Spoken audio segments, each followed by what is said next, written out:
Everyone knows at least one girl who can eat like 2 double cheeseburgers for lunch and still looks like a supermodel without even working out.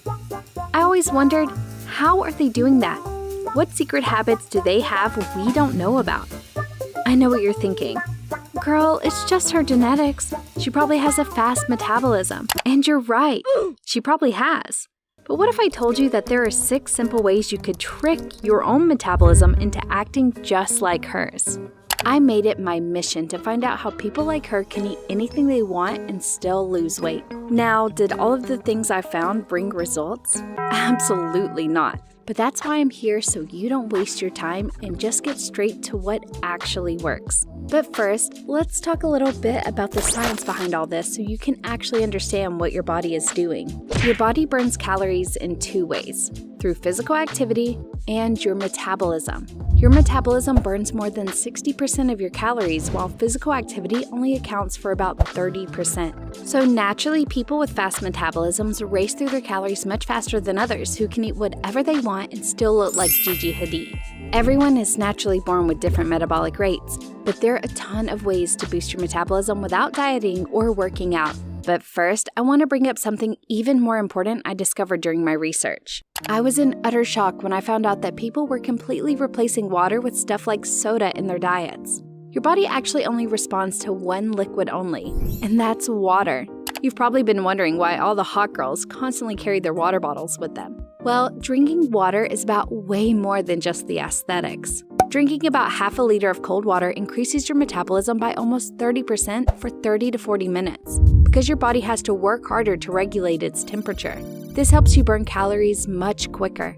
Also, most of the time, thirst or dehydration can be mistaken for hunger. Drinking water occasionally helps you feel way less hungry and is great for appetite control.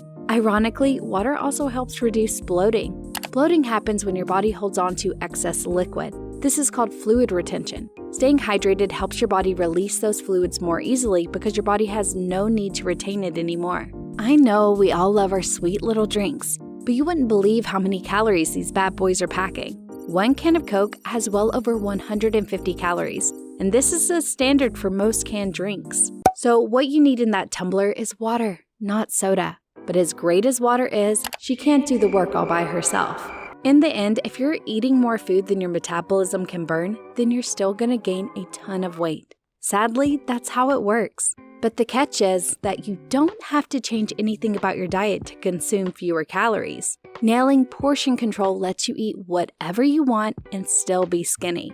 I know people always make portion control seem like you have to start eating like a mouse, but there are lots of practical ways to go about it and still eat until you're full.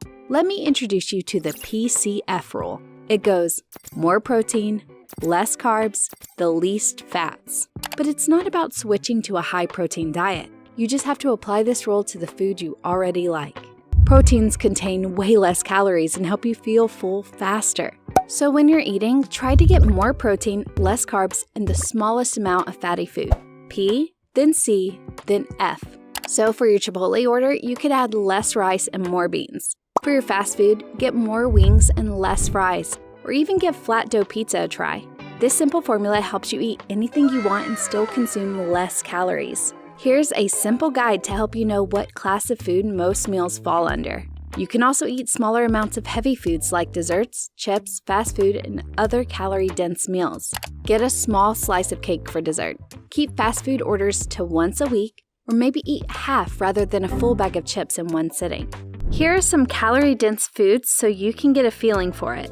When your diet consists of healthy, homemade meals more than unhealthy, greasy food, you'll automatically consume fewer calories without the pressure of a tedious diet.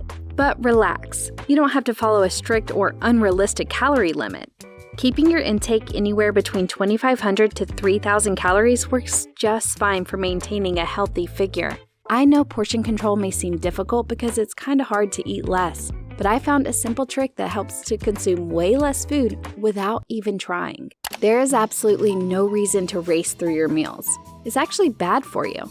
It just ends up making you bloated and can mess with your stomach and the signals it sends to your brain when you're full, which ends up making you eat much more than you normally would have. By eating slower, you kind of trick your brain into thinking you're full before you can even overeat. It takes about 20 minutes for your stomach to send the "I'm full" signal, so if you rush, you'll probably eat a lot more than you need. And because eating slower helps improve digestion, it indirectly boosts your metabolism too. And to be honest, food tastes way better when you're not eating at about 100 scoops per minute. You can implement little practices like putting your fork down between bites or putting your phone away while you eat so you can take your time with your meal. Little habits like this might seem insignificant, but they add up and end up making a huge difference. Eating slower helps you feel full with less food.